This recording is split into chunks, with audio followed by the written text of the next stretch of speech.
Hello and welcome to FranklinCovey's On Leadership series. My name is Scott Miller and I serve as your weekly host and interviewer. Every week I work with the production team behind the cameras to figure out who would be a great guest this week to complement your needs to build your brand, build your company's brand, how to make sure that your leadership skills are being developed, to build your culture, to make sure your career is blossoming. This is about, into our second year now, nearly our 60th interview. We've had some amazing interviews with Seth Godin, Dan Pink, Liz Wiseman, Stephen M.R. Covey, General Stanley McChrystal, Doris Kearns Goodwin, Nancy Duarte. The list goes on and on. Susan Cain. Just a few weeks ago, we interviewed our CEO, Bob Whitman, an amazing insight into his own leadership journey. Today's guest will not disappoint. I am delighted to introduce the famed author, multiple best-selling author, thought leader, expert, keynote speaker, Donald Miller, whose recent book, Building a StoryBrand, is joining us here live from his office. Welcome, Donald Miller. Great to be here. Hey, I hear you're joining us from Nashville, is that right? Yeah, absolutely. Nashville, Tennessee. In fact, our office is right on Music Row. So all down the street here is country music is being created. And right in the middle of that, we're helping businesses. But we like where we are. It's fun. Nashville is arguably like the biggest up-and-coming city in the nation. I think Nashville gets more press than any city right now in the U.S. What do you think's happening there that's making it blossom so big?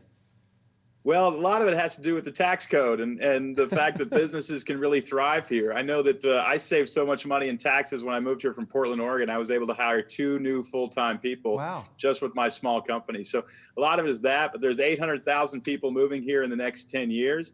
And you're an hour-and-a-half flight from 85% of the population of the United States. That's why FedEx hubs in Memphis and why so much is happening in Nashville. And here's a secret. It's even why country music took off here, because you could get on a tour bus and overnight be at 100 different venues where you could have thousands of people there to hear you play. So that's why country music took off in Nashville, Tennessee, and it's why business is booming here. What a great endorsement. I hope everybody is the same evangelist of their city as you are to Nashville. Donald, thank you for joining us today. We've got about a half an hour to get as much of your genius out of you for everyone who's watching, thinking about how to build their business, how to grow their messaging, connect and focus on their customer.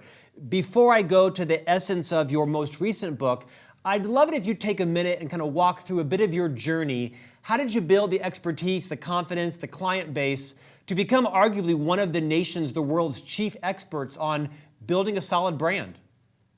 Well, I think like most people watching or listening, it was purely accidental. I just kept chasing things that I was curious about. When I was young, I wanted to be a writer. I actually wrote down in high school my goals. And by the time I was 35, I wanted to be a New York Times best-selling author and was able to do that. And in order to write good books and keep the page turning, I studied story because story is the most powerful tool to compel human brains. We all pay attention to story like nothing else.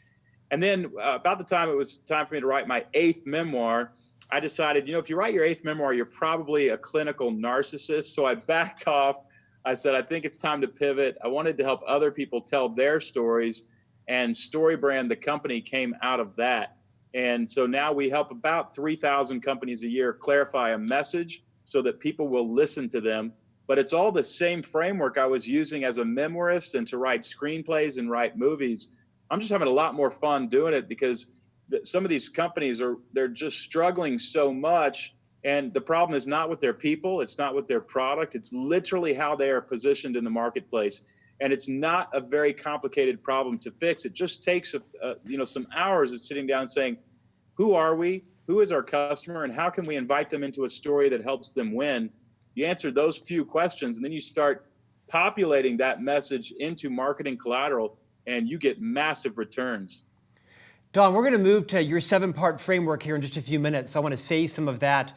But you talk a lot about the power of story to kind of cut through the clutter and the noise that's in our life. I've heard you say, I think there is over 3,000 commercial messages we're faced with every day. And you liken most people's brand to, I think you call it a cat chasing a rat in a wind chime factory. That most of our websites and keynotes and corporate brochures are just noise. What insight would you give to us to how most organizations' brand is just noise and can become more organized around a story. Why is that so important? Well, to understand why it's important, you have to understand what's happening in the human brain. The human brain, the primary job of the human brain is to keep you alive. Every customer that you have, their brain is doing one thing. It's scanning the world for information that will help them survive or thrive. And if we go back to Abraham Maslow's hierarchy of needs, we know it starts with food and shelter, moves on to relationships, and it gets more complicated from there. There's not a product that anybody listening has that doesn't somehow help somebody survive, in the sense that it can save them money, make them money, organize their time, give them access, gain them status. Those are all survival mechanisms. So if we have marketing messages and brand messages that don't help people survive in some way that they can't directly relate to their own survival, people will discard or delete those messages from their brain. They will ignore them. So of the 3,000 commercial messages that we all hear every day, there's probably one or two that we're actually paying attention to. And those one or two, which is less than 1%, obviously, they're doing something to immediately associate their customer survival with their product. That's the first thing the brain is trying to do. The second thing the brain is trying to do is conserve calories. It actually takes a lot of calories to process information.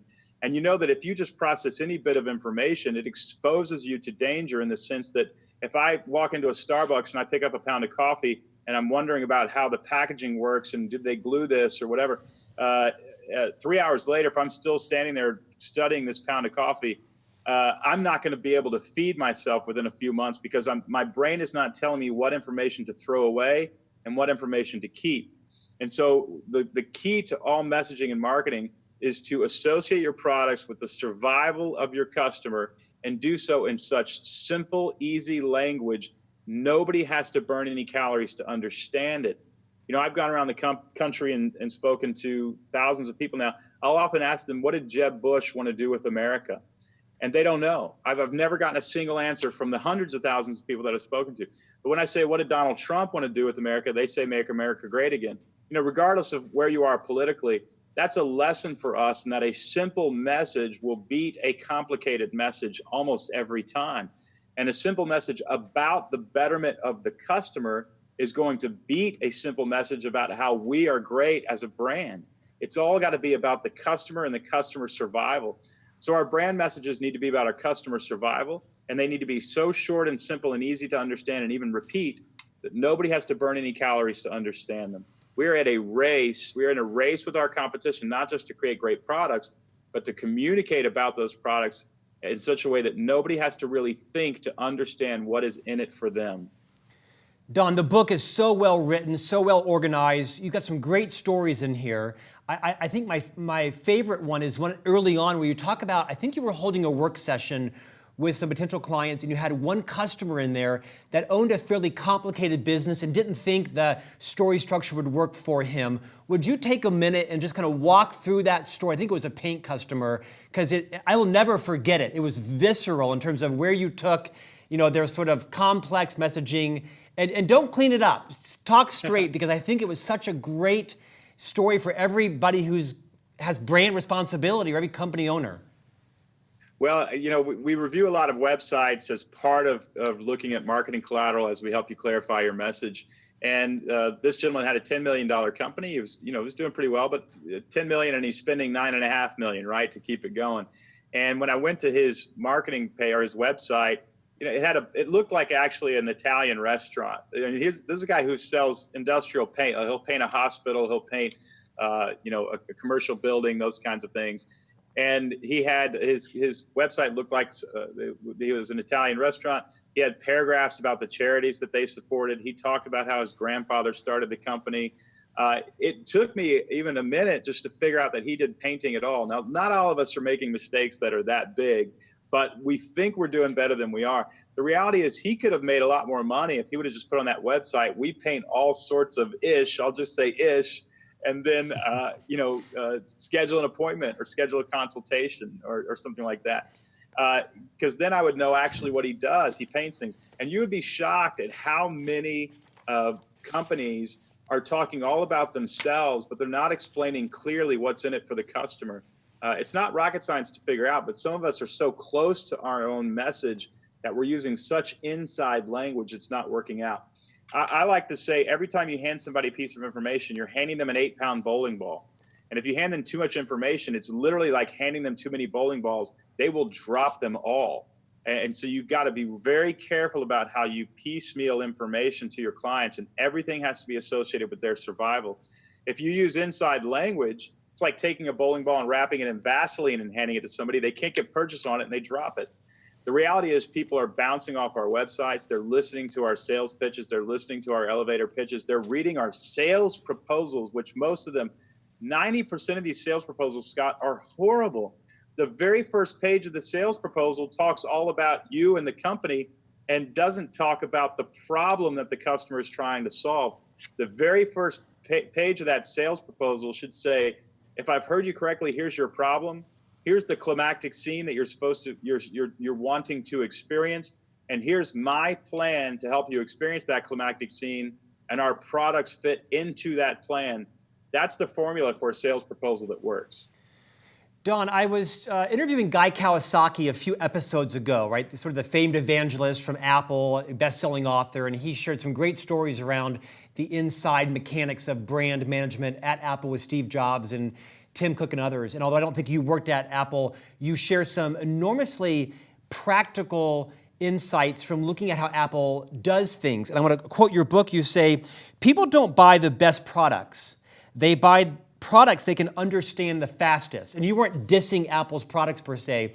Would you share with everybody your insight around how Apple did such an amazing job at making their products the easiest to understand, therefore the easiest to buy and adopt?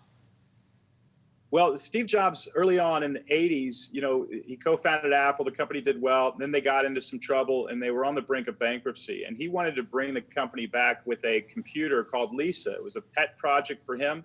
He really loved it. He was a tech geek, if you will. He was obsessed with a computer becoming a household item, which of course it wasn't at the time. And they released Lisa. There were a number of problems with the product. It was very expensive. People couldn't figure out why they needed it.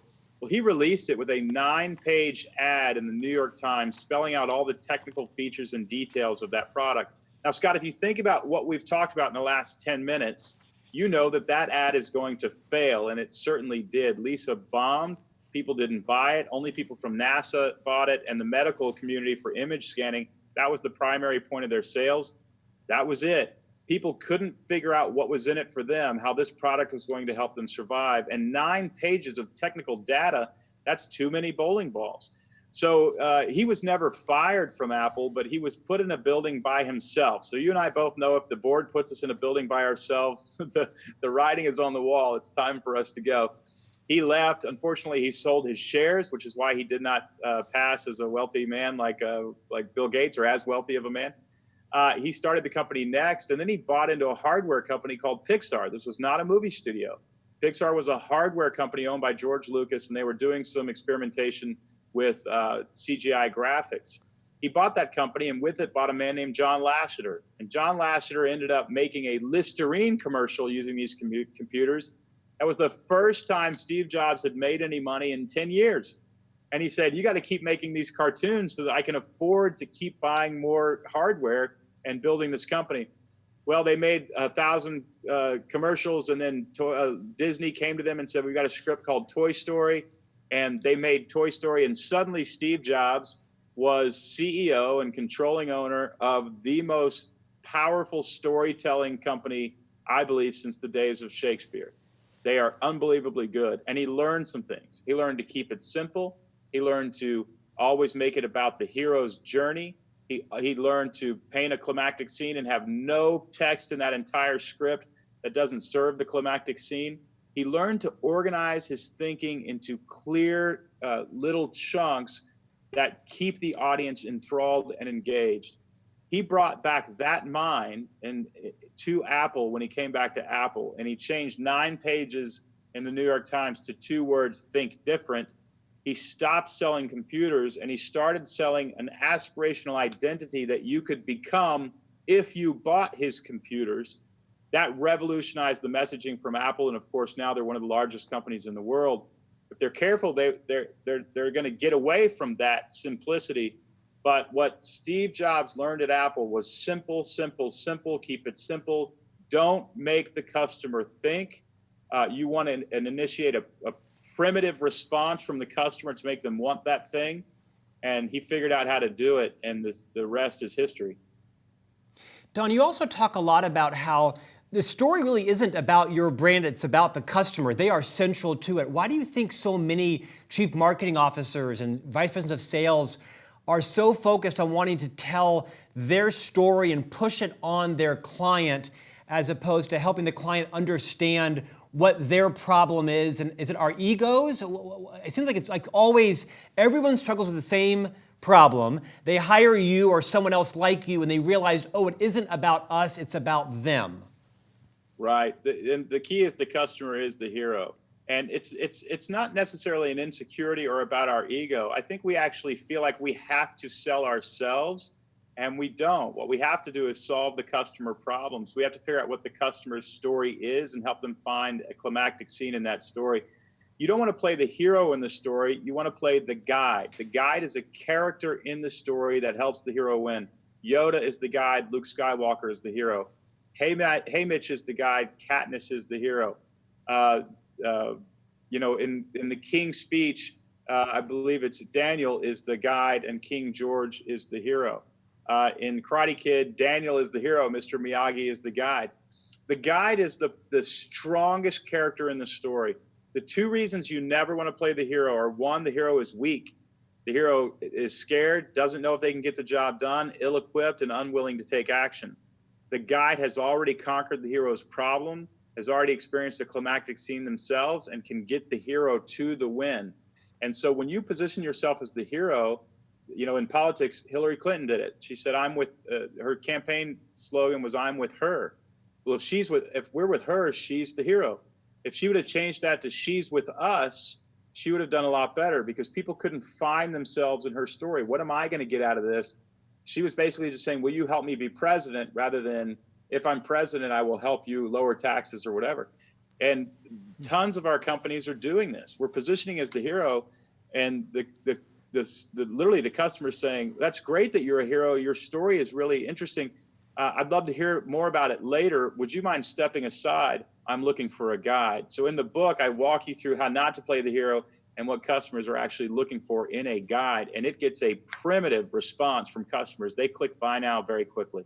I think in our firm, we make some of the same challenges. We're so excited about our legacy, our reputation, some of the successes we've had, the breadth of all of our offerings, our global reach.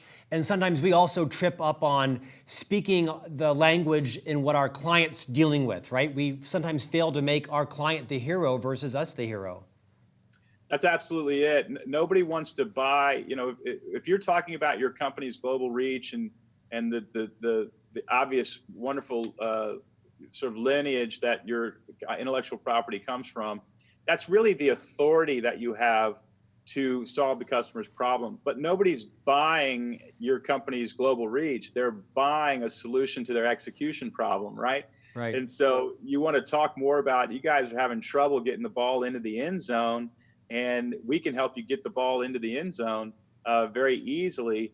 That makes me want to call you and say, help me get the ball in the end zone. When if you say we're on this many continents and in this many countries, that's not a bad thing to say. It tells me you know how to get the ball in the end zone for a lot of people. But if you say that at the expense of saying you can help me with execution, I'm not going to purchase anything from you, because really what I'm buying is help in execution, not the global reach of your company.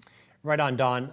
So true. Let's talk about the 7-part framework of StoryBrand. I'm going to pitch you, if you don't mind, the 7 parts in order. And would you give us a minute or two on each and kind of dive deep on that? The first part is a character. The customer is the hero, not your brand. You spoke about that, but what are some practical tips on how everyone listening can move their mindset from their brand as the hero to the customer as a hero? Well, every story starts with a character that wants something, and that something has to be very clearly defined. So if the customer is the hero, we have to clearly define something that the hero wants. Now, a great way to ruin a story is to make the hero want too many things. If Jason Bourne wants to know who he is, he also wants to lose 30 pounds, he'd like to marry the girl, he wants to run a marathon, and he's thinking about adopting a cat, that story is about too many things and you're asking the audience to burn too many calories processing the information, they will check out or they'll fall asleep or they'll just walk out of the movie. If you hit your customers with the 53 things that you offer, you're going to lose them.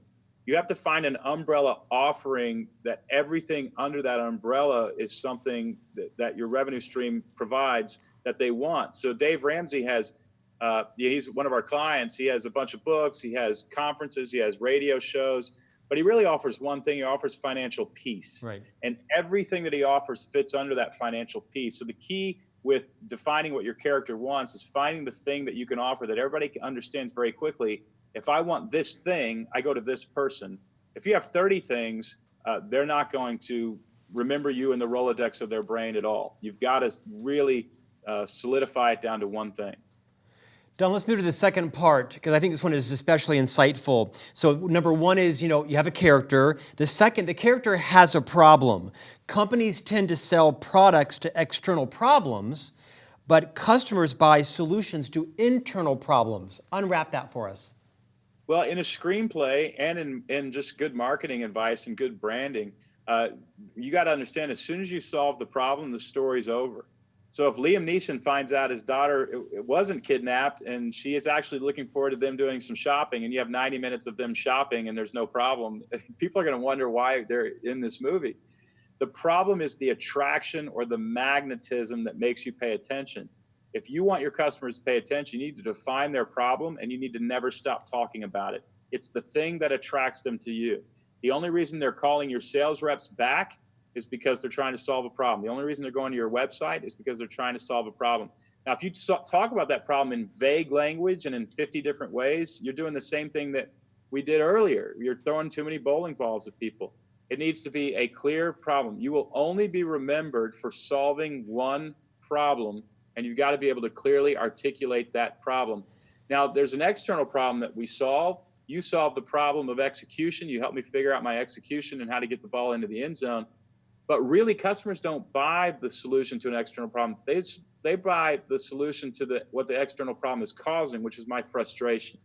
So if you say, Don, you're losing money every day that you don't execute, and I know it's really frustrating you, I'm actually going to hire you and your facilitators to help me relieve my frustration even more than help me get execution. So if I have a toothache, but my face is numb anyway and I can't feel it, I'm not going to buy medicine, right? I'm only buying medicine to alleviate the frustration that the actual problem is causing. We've got to talk about our customers' external problems and their internal problems in very clearly defined language. And we need to repeat that message over and over. That will begin to attract customers to us.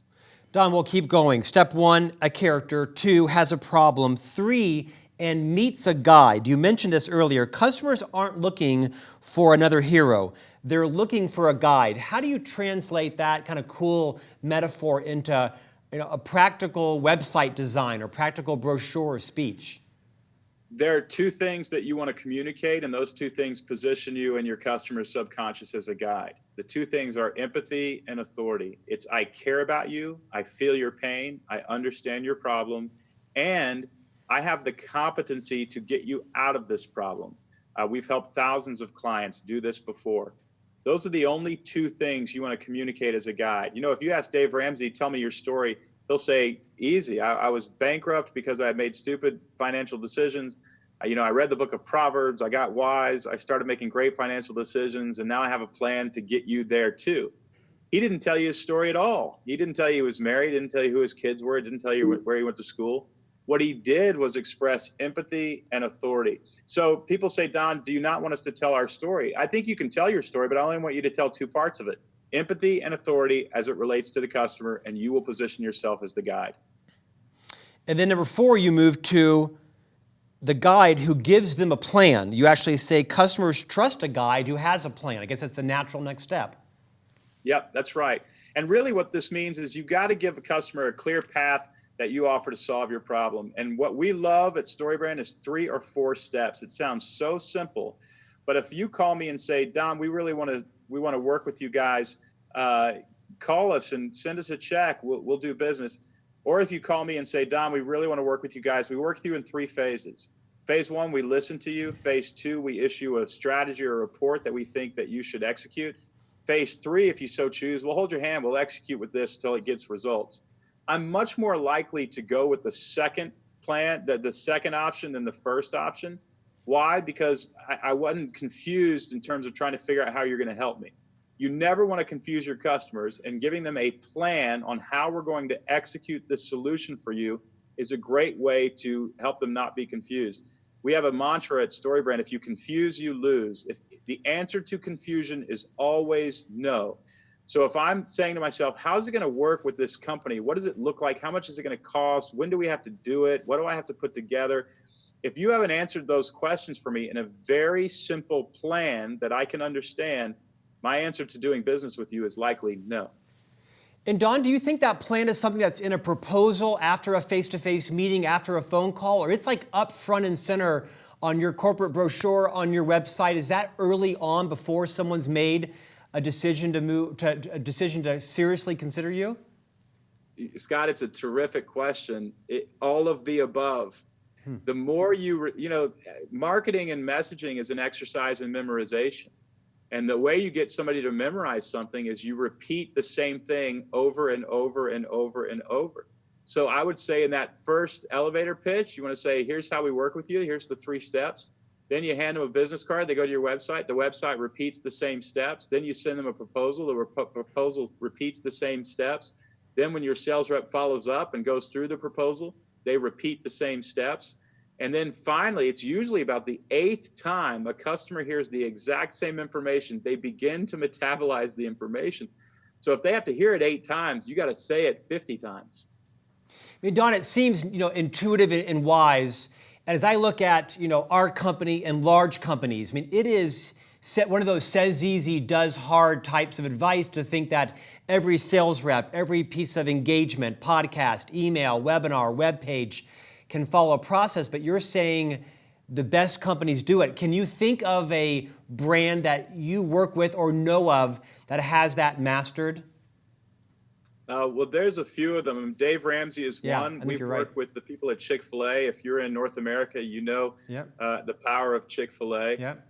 They treat their customer as the hero and help them experience a climactic scene where other franchises don't. And so if you look at Burger King, they're doing about 1.5 million per store per year. McDonald's is doing 2.5 million per store per year. Chick-fil-A does 5.2 million per store per year. And the reality is, at the point of purchase at the cash register, they are resolving an external, internal, and philosophical problem for their customer. And their customer doesn't even know it's happening, but it's created brand evangelists that are crazy about this brand. We're doing a lot of work with Chick-fil-A right now with Mark Miller there in their IP department, their learning department.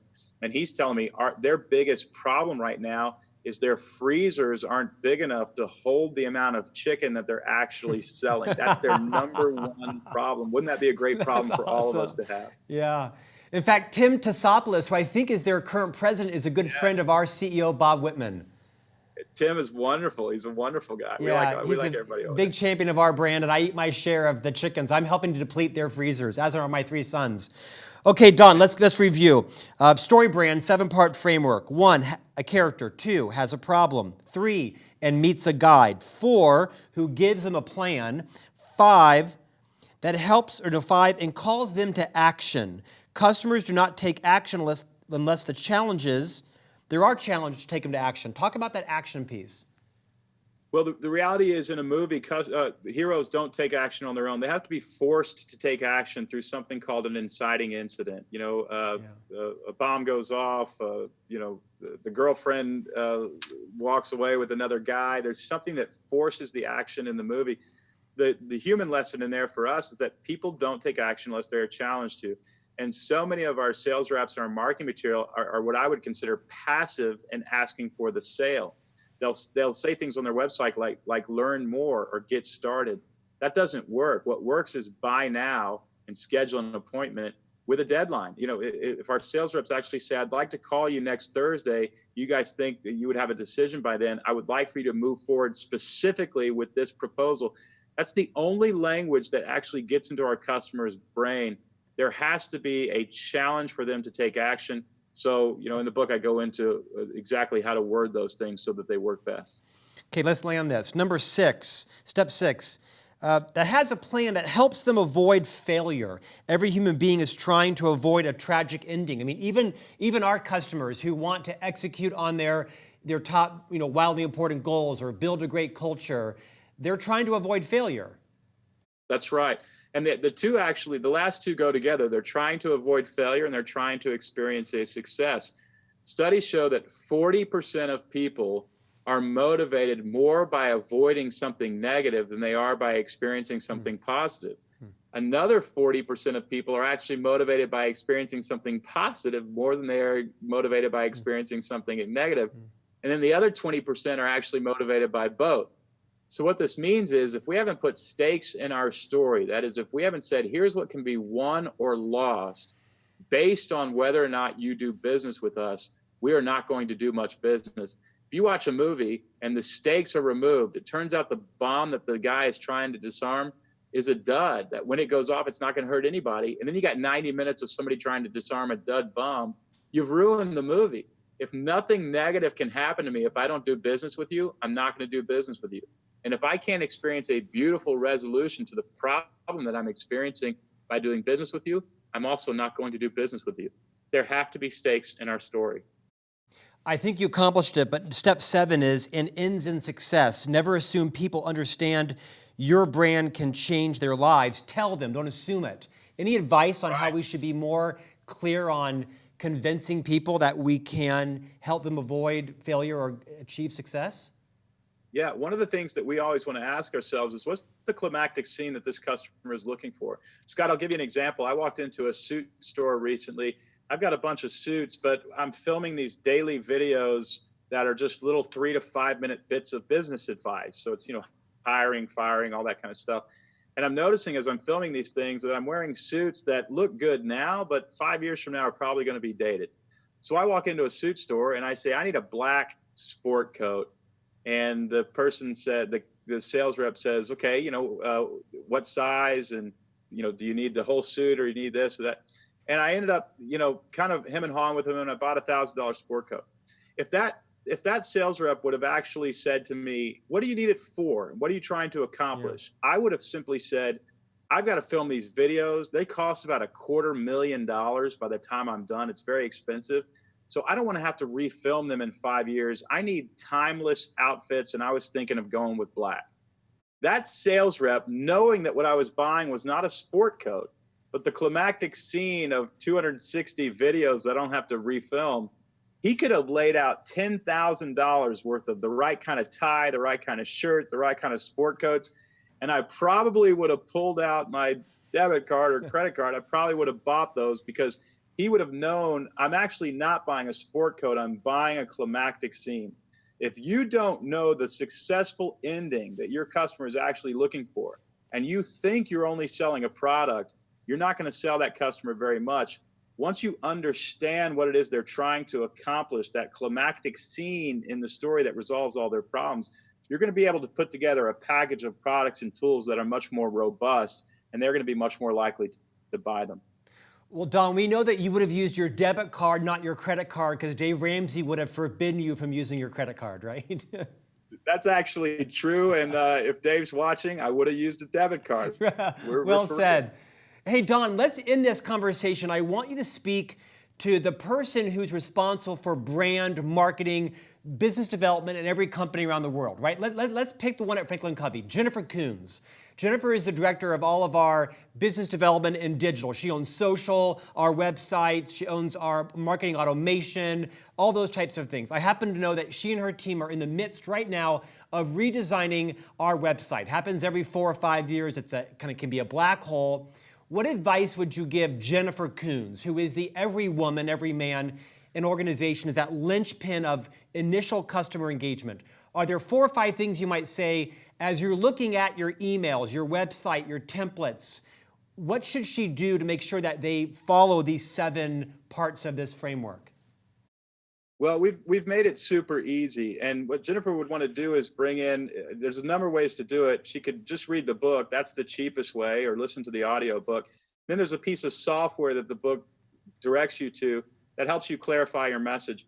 Once you do that, you have 7 pieces of messaging, 7 sentences, if you will, the words of which you want to repeat in all your marketing collateral. So those landing pages, those websites, those brochures, those email drip campaigns, they all need to come from a central piece of messaging. Imagine running for office and trying to discipline your candidate to just keep talking about these things. That one piece of paper gives you the ability to do that. The book will guide you there, or you can hire a private workshop facilitator. Our facilitator will come in and get your team on the exact same page, all in a day and a half. You actually just get it done really quickly. But that's the key. The key is to getting that messaging down so it's succinct and repeatable, and then being disciplined and executing that and continuing to use those 7 messaging points. To me, it's we meet so many people. I'm a fly fisherman. I love to fly fish. And I'm watching these businesses. They're out there on the boat. They got all the gear. They're throwing their line in the water, and there's not a single hook on the end of that line. And if you don't have those 7 messages down, you're not fishing with what fish actually eat. You're just throwing stuff in the water hoping to catch a fish. It works a lot better if you actually use the 7 messages that the fish actually eat. Don, I'm not sure if this story is true or not, but I read either in the Wall Street Journal or somewhere that during Donald Trump's campaign against Hillary Clinton, his temptation to always be off message was so easy for him because he's apparently not a big secret, easily distracted. And one of the reasons why building the wall became such a central point in his theme were his advisors thought he could stay on message for that because he was a builder. He was, used to that type of construction and such, and it became a central theme of the campaign, not because he was so passionate about that, but because he could stay on topic, and it became a bigger theme for his voters than perhaps even it was for him at the time. Well, in the Venn diagram of an actual immigration policy and an actual policy that anybody could remember, Donald Trump was the only one who really nailed it in a sense. I mean, Jeb Bush wrote a book on immigration. Donald Trump had a tagline, and the tagline beat the book. He really took the country through an exercise in memorization. If you say, what's the one thing Donald Trump want to do with America? People would say, make America great again. He put that in white letters on red trucking hats, and he repeated it 1,000 times. He made people chant it back to him. He caused them to memorize it. Hillary Clinton had 120 things that she would do with America. I'm sure they were all great things, but I can't list one because 120 is too many bowling balls. You just can't underestimate the power of a simple message repeated. And the reason is it's the only message that actually gets into the human brain so that they can remember it. When they go to the polls to vote, they're going to vote not on what they believe is the best policy. They're going to vote on the only policy they remember, because they don't remember. They're comparing this thing that I know what it is to this other thing that seems vague and elusive. The answer to confusion is always no. So, is Donald Trump a disciplined communicator or an undisciplined communicator? I would say he's very undisciplined in terms of obeying his impulses, but he is extremely binary in his thinking. There's a clear villain, a clear bad guy, a clear good guy, and a clear thing that we've got to do. And like it or not, that's effective leadership. May not be the direction that you want to go, but if you have a vision and you can't communicate that vision, your vision is pretty useless. You've got to be able to communicate it in such a way that it can get into people's brains and guide and direct their thinking. And that's what Donald Trump did. Well said. Let's finish off, Don, in our last minute here. If an organization has been listening today, they read your book, they've seen the software, but they've got a bigger opportunity that might require actually some work with your firm, how does someone engage with your organization? There's 2 places to go. One is StoryBrand.com. The name of my company is StoryBrand. So just go to StoryBrand.com, and you can either use our online tools. You can come to visit us in Nashville for a workshop, or we can send you a facilitator, which we do all the time. The other thing for now, though, is I'd go to BusinessMadeSimple.com. It's a free daily video that I just send out, and it's 3 to 5 minute versions of the kind of stuff that we've been talking about. It's business school in bite-sized chunks. In fact, we even just heard from an Ivy League professor who's showing these videos to their class. But it's all free, and it's at BusinessMadeSimple.com. So, Don, you've written several best-selling books. StoryBrand is, I think, is changing the landscape of how companies hopefully message to their clients, make their client the hero, not their brand. What's next for you? Well, we're continuing. I'm actually writing a book right now, Scott, that you would love called Kill Your Mission Statement. Oh, And, what?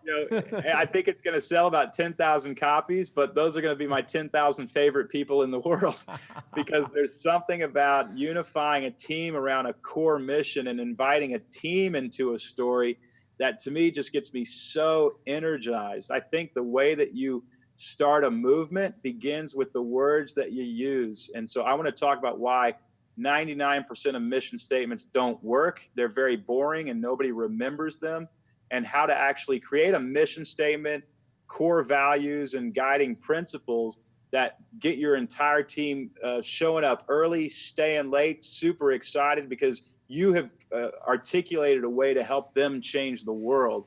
I can't wait for that book. I couldn't be more excited about it. Hopefully it'll be out next year. Gosh, I'd love it if you'd interview me for that book. You know, the Mission Statement Builder is the most trafficked of all the pages on the entire FranklinCovey website when there's thousands of pages. But I think we would agree, too few people craft them thoughtfully. They're often aspirational, they're not practical, they're written in fluid language. I'd love to be a part of that process. So call on FranklinCovey and we'll endorse your book. I'm going to call you because I think you and I both have something in common. We're talking to really beautiful people who want to do really beautiful things in the world. Yeah. They're just having trouble getting their message out. So I'm grateful that you're a fellow warrior in helping them do that.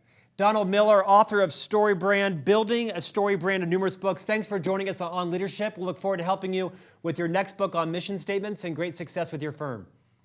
Thank you, Scott. Thanks, Don. And thank you for joining us. Hope you found this to be super practical. I see Jen Coons behind the camera taking copious notes.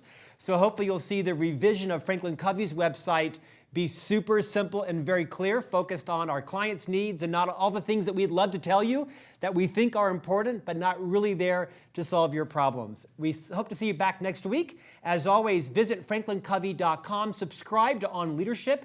It's complimentary. Each week comes out on Tuesdays in an email to your inbox. It includes not just this video, but it also includes a tool that we cull from our broad leadership tool set from all of our solutions, a blog written by me. You also can consume it in podcast format. Head out to iTunes, FranklinCovey, Stitcher, SoundCloud, wherever you find your podcast, and subscribe, rate it, rank it, review it, give us feedback, and we hope to see you back here next week for On Leadership.